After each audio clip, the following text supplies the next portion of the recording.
Black couple left for a road trip. 6 weeks later, their car was found in a river. The morning Elijah Daniels lost his job, the rain in Atlanta fell like tears on concrete. He sat in his Honda Civic outside the Historic Preservation Nonprofit's brick building, staring at the termination letter through the windshield wiper's rhythm. 23 years old when he started there, 32 now, and suddenly unemployed with nothing but a cardboard box of personal items in his backseat.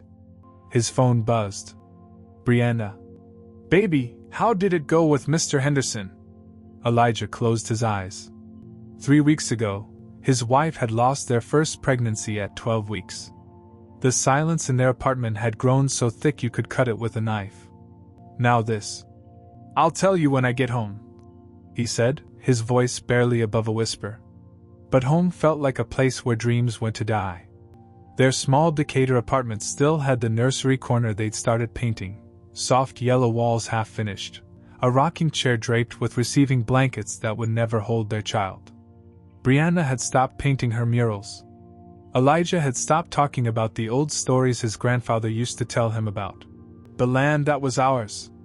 That evening, as they sat across from each other at their kitchen table picking at takeout containers, Brianna finally broke. I can't breathe in this place, she said, tears streaming down her cheeks. Every corner, every room, it's all wrong now. Elijah reached across the table and took her hands. They were paint-stained, as always, but cold now. What do you need? I need to go somewhere. Anywhere. She looked up at him with red-rimmed eyes. Remember when we used to drive to those little towns, looking for your stories? Those quiet churches, those graveyards with the old headstones? He nodded. Before life got complicated, before bills and jobs and grown-up expectations, they used to take weekend trips throughout Georgia and South Carolina, chasing family legends and forgotten histories. Brianna would sketch while Elijah would talk to elderly folks who remembered stories their grandparents told them. Let's go, he said suddenly. Where? Everywhere. Nowhere. Let's just drive until we find somewhere we can breathe again. 2 days later, they packed their car. Brianna brought her art supplies and a journal. Elijah loaded his laptop, some research files from work, and his grandfather's old Bible, the one with handwritten notes in the margins about places and people Elijah had never fully understood. How long? Asked Corinne, Brianna's younger sister, as she helped them load the trunk. Until we're ready to come back, Brianna said, hugging her tight. Could be a week, could be a month. We just need to heal, Corinne. We need to find ourselves again. But what about your phone? What if something happens? Elijah closed the trunk. We'll check in when we can. But mostly, we're going off-grid. No social media, no constant contact. Just us and the road. Corinne frowned. As a linguistics professor at Emory, she lived by schedules and check-ins. This feels too vague, Elijah. What if? What if what? Brianna interrupted gently. What if we finally stop running from our pain? What if we actually deal with losing our baby instead of pretending everything's fine? The sisters hugged again, and Elijah promised they'd be careful. They planned to trace what Elijah called quiet places with meaning, historic black churches, old cemeteries, sites along the Underground Railroad, places where their ancestors' stories still whispered in the wind. The first week, they sent a few texts. Pictures of a tiny church in Milledgeville. A sunset over a cotton field that had been turned into a memorial garden. Brianna's sketch of an old graveyard where the headstones lean like broken teeth. Then silence. Corinne called every day. Voicemail. She texted. Nothing. She called their closest friends, thinking maybe Elijah and Brianna had reached out to someone else. Nobody had heard from them. After 10 days, she called the police. Ma'am, they told you they were going off-grid, the officer said. Adults have the right to disappear if they want to. But it's been almost 2 weeks. Has anything suspicious happened? Any threats? Any reason to believe they're in danger? Corinne couldn't explain the knot in her stomach, the way Elijah had looked when they'd hugged goodbye, not sad, but determined. Like a man on a mission rather than a vacation. 3 weeks passed. A month. Corinne filed missing persons reports in 3 counties. She drove to small towns along their last known route, showing their pictures to gas station clerks and diner waitresses. A few people remembered them. The nice young couple with the sad eyes. But nobody had seen them recently.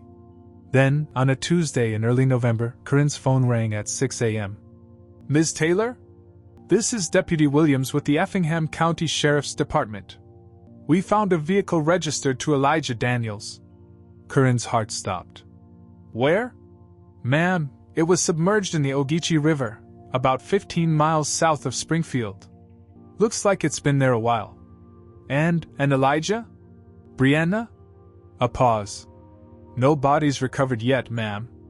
We're dragging the river, but the current's been strong this season. Sometimes," he cleared his throat, "sometimes the river doesn't give back what it takes." The next few days blurred together. News vans appeared in Corinne's driveway. "Young couple vanishes on healing road trip," ran on local news. The story had everything reporters loved: young love, tragedy, mystery, and a dramatic ending in dark water. The sheriff's department treated it as a straightforward accident. Car went off the road in bad weather, maybe they swerved to avoid a deer. It happens all the time on rural highways, especially at night. The case was quietly closed within a week. But Corinne couldn't accept it. She knew her sister knew Elijah. They were careful people. Brianna barely drove at night because she couldn't see well in the dark. Elijah was obsessively cautious. He'd once turned around during a thunderstorm rather than risk hydroplaning. Something was wrong. The night before the memorial service, Corinne was going through Brianna's things when she found her sister's old phone, the one with the cracked screen she'd kept meaning to fix. It still had some charge, and as Corinne scrolled through old messages, she found a thread between Brianna and Elijah from just a few days before they disappeared. Most of it was routine: where to stop for gas, what to have for dinner. But then, buried in a conversation about visiting a church in Statesboro, she found something that made her blood run cold. Elijah had written, "If we get this right, he'll finally rest." He who? Get what right? Corinne stared at the message until her eyes burned.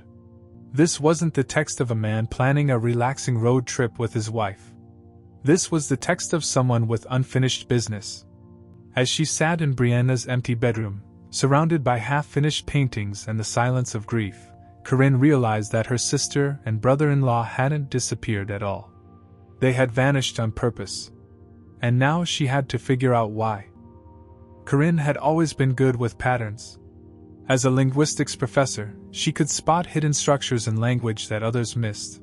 The way certain phrases repeated, how meanings shifted across cultures, why some words carried more weight than others.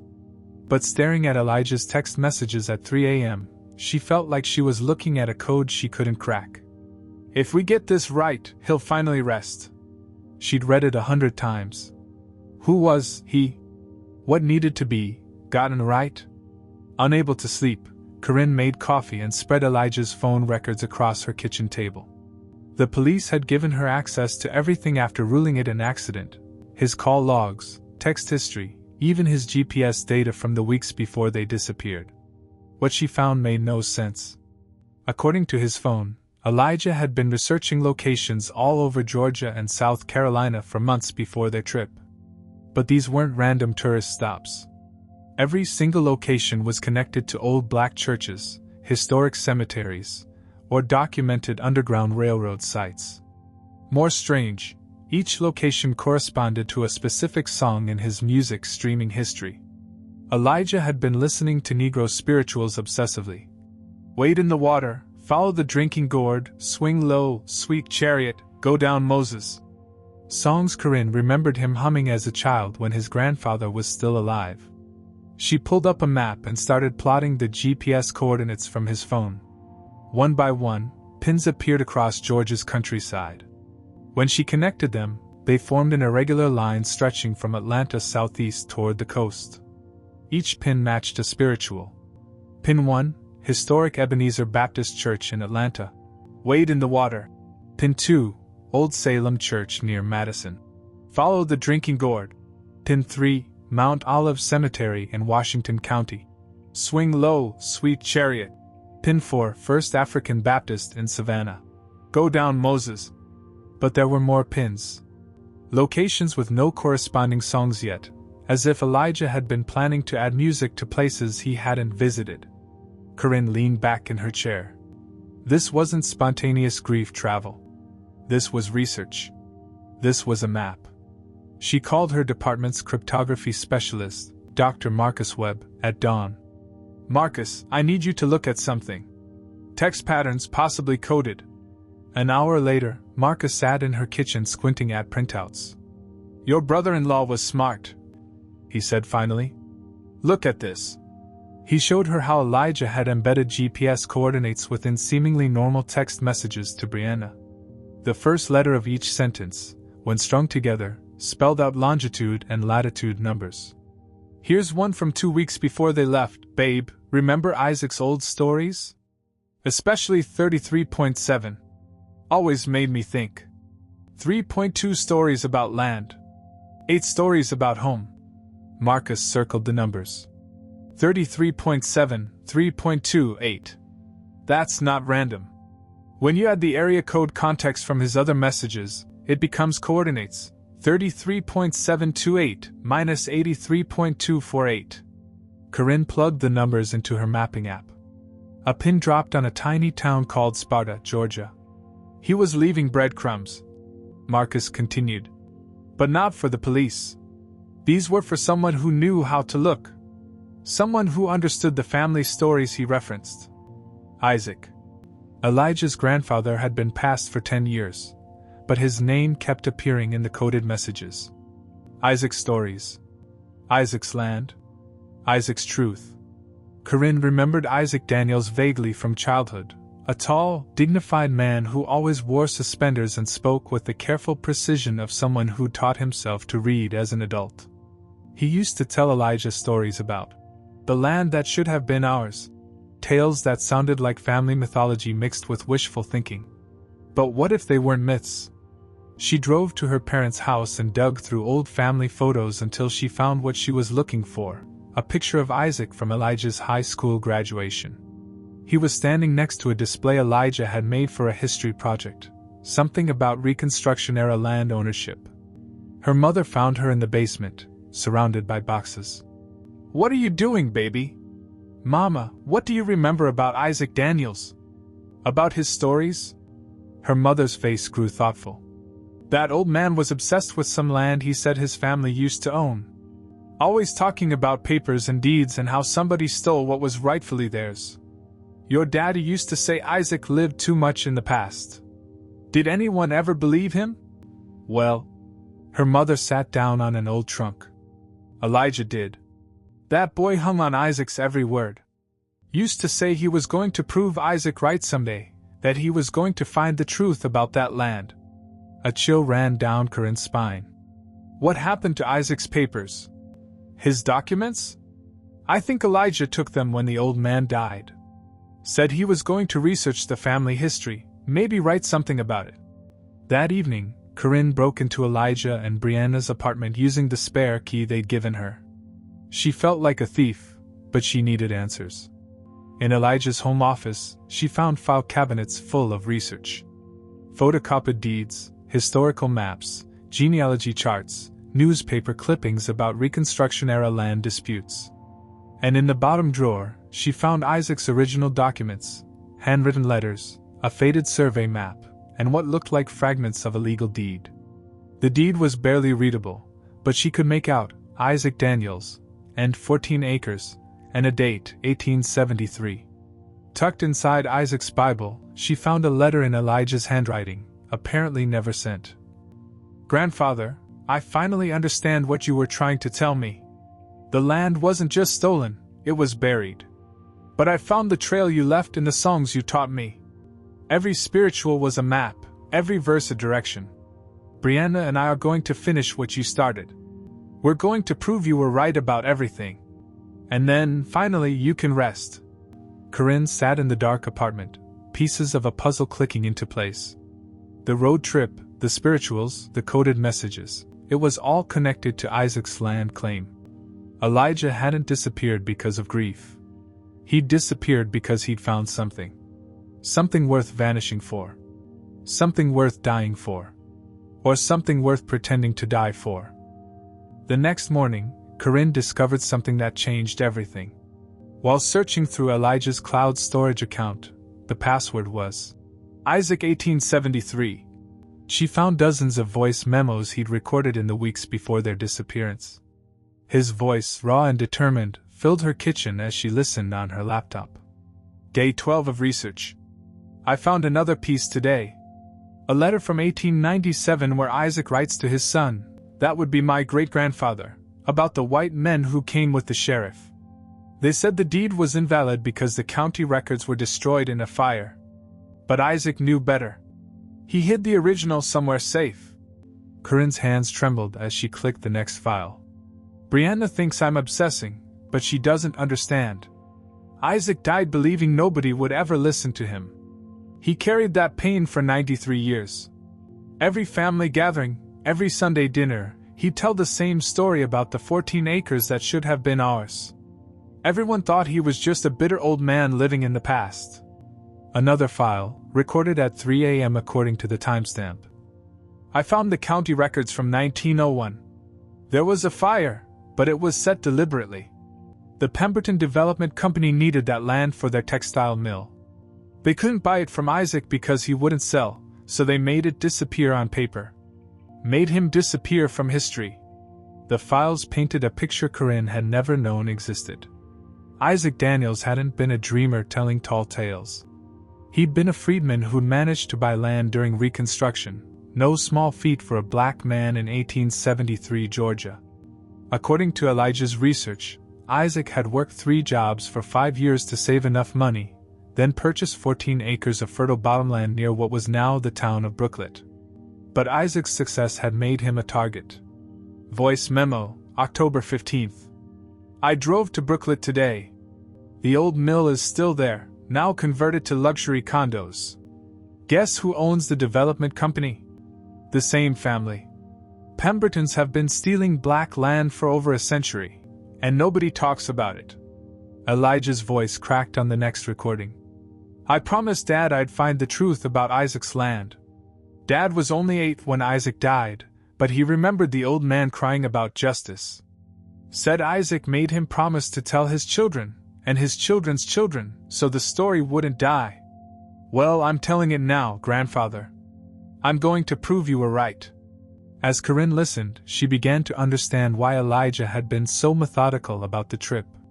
Each location they'd visited wasn't random.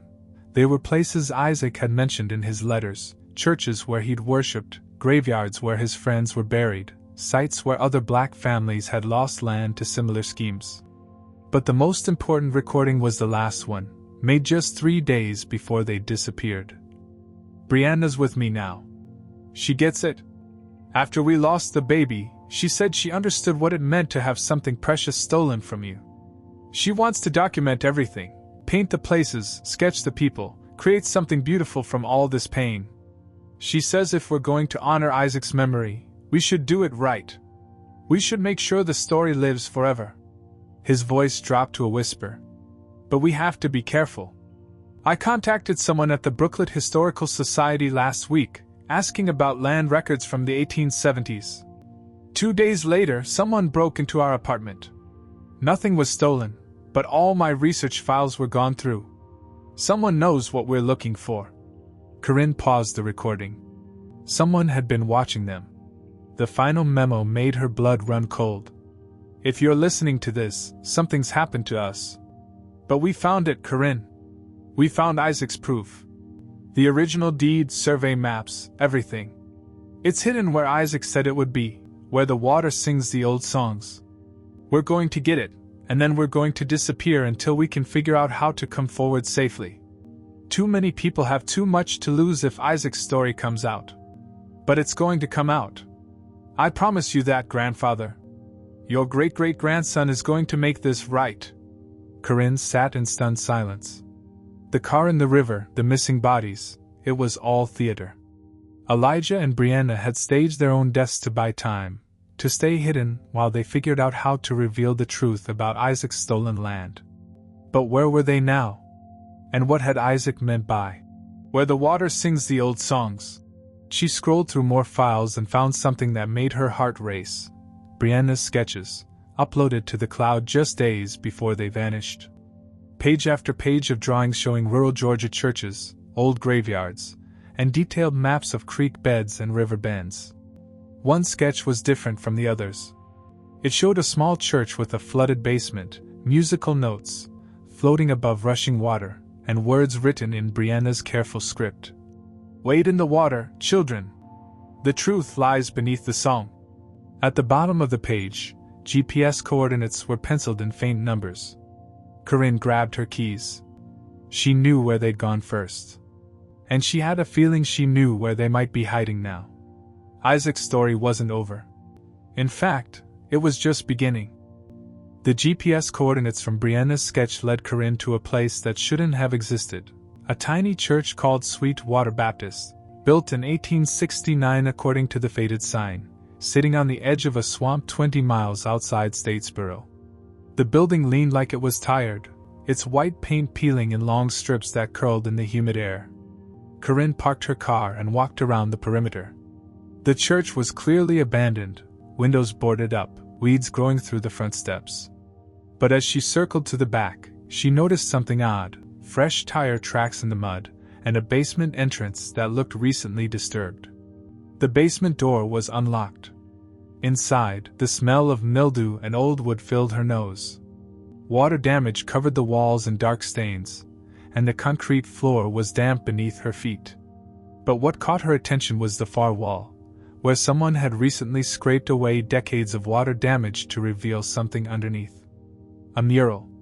Even in the dim light from her phone's flashlight, Corinne could see it was beautiful, painted directly on the basement wall in blues and greens, showing figures crossing a river while musical notes floated above their heads. At the bottom, in flowing script, were the words, "Wade in the water," and what looked like a map of creeks and tributaries. This had to be Brianna's work. Her sister's artistic style was unmistakable. The way she painted water like it was alive, the way human figures seemed to glow from within. But there was more. Someone had carefully removed a section of the painted wall, leaving a neat rectangular gap about the size of a large book. Whatever had been hidden behind the mural was gone now. Corinne ran her fingers along the edges of the opening. The removal had been done recently and with care, not vandalism, but deliberate extraction. On the floor nearby, she found a small piece of paper that made her heart stop. It was a page from Brianna's sketchbook, showing this exact mural with detailed notes in her handwriting. "Found the map Isaac described. Matches the song patterns Elijah decoded. The real treasure isn't gold, it's proof. Taking it somewhere safe until we can surface again." At the bottom, in Elijah's handwriting, "Tell Corinne we're okay. Tell her Isaac was right about everything." They'd been here. Recently. Corinne photographed everything, then drove straight to the Bullock County Courthouse. If Isaac's original land deed had been hidden in that church wall for over a century, there might be records of what happened when it disappeared from official files. The courthouse was a rebuilt structure. The original had burned in 1901, just as Elijah's research had indicated. But the basement archives held older records that had been saved, including property transfer logs that made interesting reading. A clerk named Mrs. Henderson, who looked old enough to remember the 1901 fire personally, helped her search through boxes of water-damaged documents. "You're the second person this month asking about old land records," Mrs. Henderson said, adjusting her glasses. "Had a young couple here couple weeks ago, very polite, asking about the Daniels property. The man said his grandfather used to own land here." Corinne's pulse quickened. "Do you remember what they looked like?" "Lovely couple. Black folks, about your age. The woman was an artist, kept sketching things while the man dug through files. They were particularly interested in the 1870s records, said they were doing family research." "What did you tell them?" Mrs. Henderson smiled sadly. "Same thing I'll tell you. Most of those old black land deeds went missing around the turn of the century. Lot of accidents back then, if you know what I mean. Fires, floods, records getting misfiled. Happened to quite a few families who'd managed to buy property during Reconstruction. She pulled out a ledger book, its pages yellowed with age. But funny thing, that young man knew exactly which boxes to look in, like he'd been here before. Found some things I'd never seen, tucked way back in the archives. Asked me about making copies, said they wanted to preserve family history. What kind of things? Old survey maps, correspondence between the county clerk and some development company. Letters talking about resolving the Daniels situation. Made for uncomfortable reading, if I'm being honest. Mrs. Henderson leaned closer, lowering her voice. Between you and me, dear, I hope that couple found what they were looking for. My grandfather worked for the county back then, and before he died, he told me stories about things that happened that weren't right. Said there were good people who lost everything because they didn't have the right skin color to fight back. That evening, Corinne sat in her hotel room staring at her phone. She had confirmation that Elijah and Brianna had been in Statesboro just 2 weeks ago, that they'd found something significant, and that they'd left her a message. But she also had a growing sense that they weren't the only ones looking for Isaac's proof. Her phone rang, startling her. Unknown number. Hello? Silence, then a man's voice. Ms. Taylor? This is Detective Parks with the Effingham County Sheriff's Department. We need to talk about your sister and brother-in-law. We have reason to believe their disappearance might not have been accidental. What kind of reason? The kind that suggests they had help disappearing. And the kind that suggests someone else is very interested in making sure they stay gone. Corinne gripped the phone tighter. Are they in danger? Ma'am, I think everyone involved in this situation is in danger. How soon can you get to Springfield? We need to show you something. Detective Parks met Corinne at a diner outside Springfield at dawn, his weathered face grim over black coffee. He slid a manila folder across the sticky table. I've been a cop for 23 years, he said quietly. Seen plenty of accidents, plenty of people who just up and vanish. But your sister and brother-in-law's case never sat right with me. Inside the folder were crime scene photos that made Corinne's stomach lurch. The Honda Civic, waterlogged and covered in river weeds, being pulled from the Ogeechee by a crane. But Parks pointed to details the official report had glossed over. See these tire marks? He tapped a photo showing deep ruts in the mud near the riverbank. These aren't from a car going into the water. These are from a tow truck pulling something heavy. And look at this. Another photo showed the car's interior. The seats were positioned wrong, pushed too far back for Elijah's height, too far forward for Brianna's legs. Someone else drove that car to the river, Parks continued.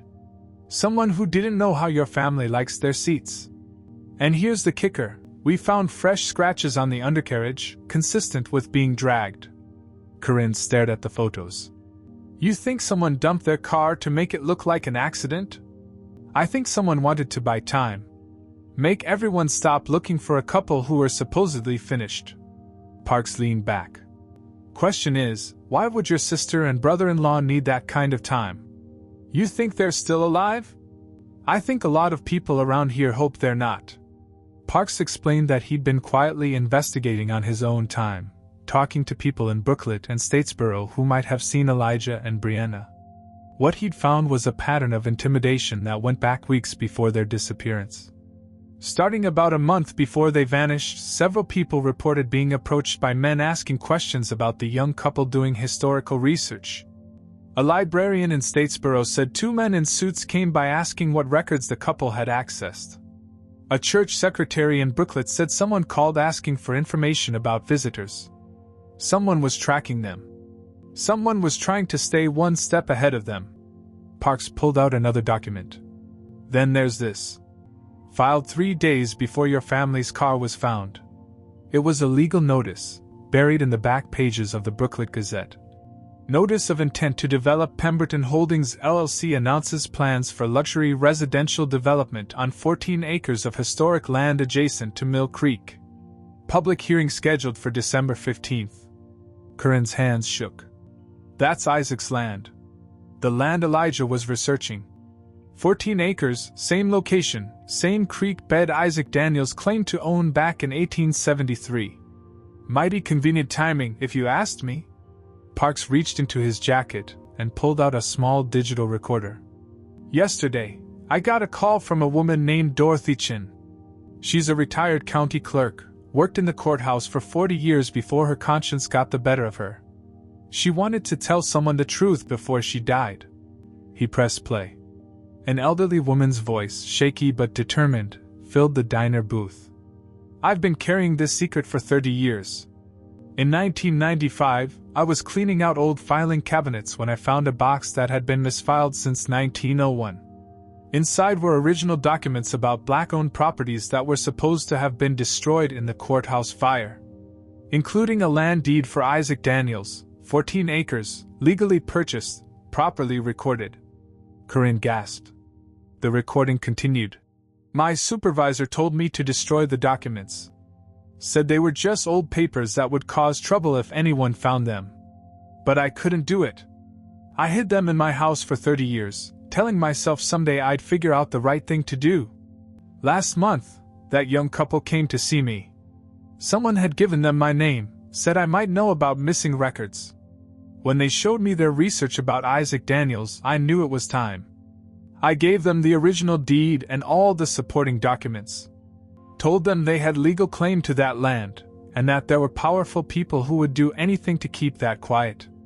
The recording crackled, then Dorothy's voice grew urgent. 2 days after they left my house, I got a phone call. Man said if I talked to anyone else about those documents, I'd regret it. Said accidents happen to old ladies who don't mind their own business. That's when I knew those kids were in real danger. Parks stopped the recording. Dorothy Chin died of a heart attack yesterday morning. Natural causes, according to the coroner, but the timing feels convenient. Corinne felt the world spinning around her. So Elijah and Brianna have the original deed. They have proof that Isaac's land was stolen. They have proof that a 150-year-old crime was covered up, and that the same family has been profiting from it ever since. Parks gathered the photos. And now Pemberton Holdings wants to develop that exact same land into luxury condos. Where are they? Where are Elijah and Brianna? Parks smiled for the first time since they'd met. That's the part that gives me hope. I think they're exactly where they need to be, waiting for the right moment to surface.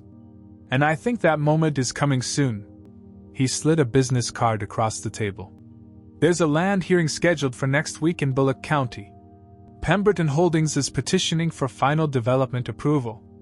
If your sister and brother-in-law are going to make their move, that's when they'll do it. How can you be sure? Because yesterday, 2 people registered to speak at that hearing under the names James and Mary Freeman. The address they gave? It's a P.O. box that was opened 3 weeks ago with a fake ID. Parks stood up, leaving money for coffee. Your family's not finished, Ms. Taylor.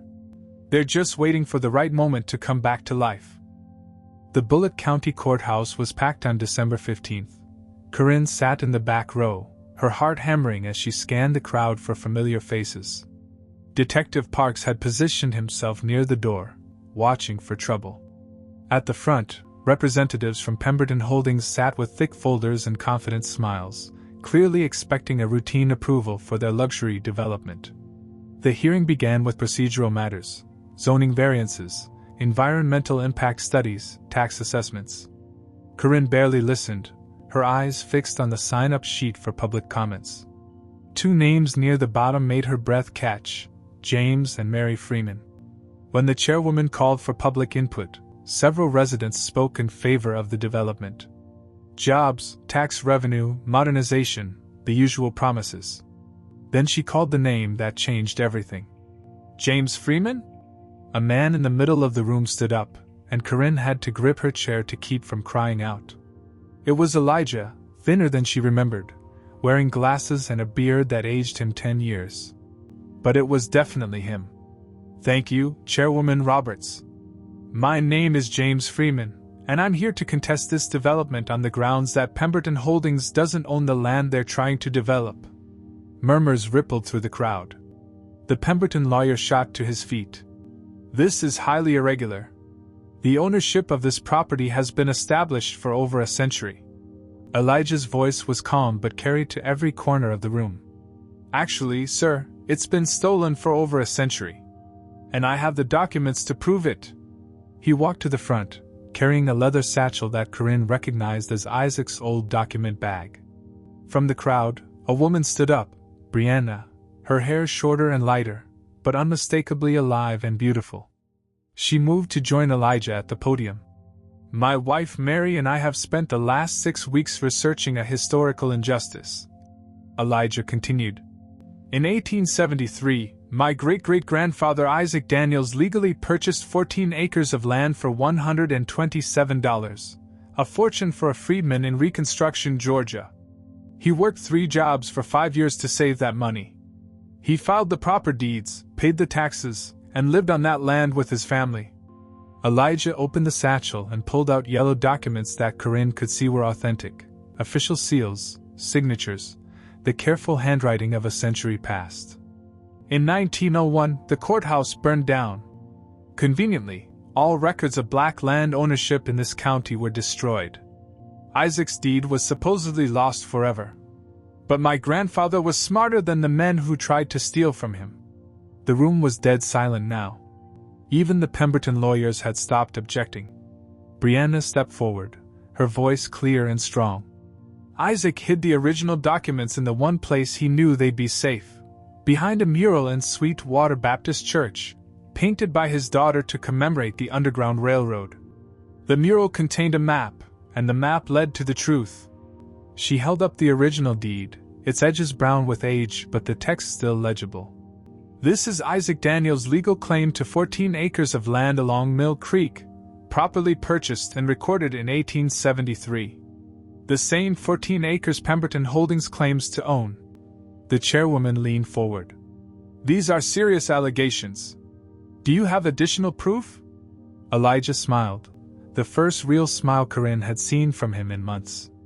We have correspondence from 1901 between county officials and Pemberton Development Company, discussing how to resolve the Daniels situation.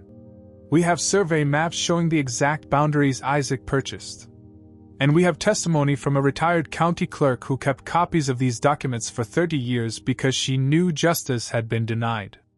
He paused, looking directly at the Pemberton representatives. We also have evidence that when we began researching this case, we were threatened, followed, and ultimately forced to fake our own deaths for our safety. But we're not hiding anymore.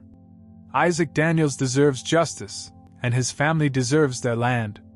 The room erupted. Reporters who had come expecting a routine hearing suddenly realized they were witnessing something historic. The Pemberton lawyer demanded adjournment. The chairwoman called for order. But through the chaos, Corinne saw something beautiful happening. Elijah and Brianna were holding hands, standing straight and proud in front of a room full of people who finally, had to listen to Isaac's story. 3 months later, Corinne stood on 14 acres of rolling farmland watching her sister paint a new mural on the side of a converted barn. The legal battles were ongoing, but the initial ruling had been clear. Isaac Daniels' deed was legitimate, and his descendants had rightful claim to the land. They'd decided to call it Rest Circle, a memorial orchard and cultural retreat where people could come to learn about Reconstruction history and the systematic theft of black-owned land. Brianna's murals told the stories of families like Isaac's, while Elijah led tours explaining how legal documents and historical research could reclaim lost truths. The road trip had never been about running away from grief. It had been about running toward justice, toward healing, toward the completion of a promise made by a dying grandfather to his grandson. Isaac Daniels could finally rest. His land was home again. And his family had learned that sometimes the only way to surface from tragedy is to dive deep enough to find the truth buried underneath.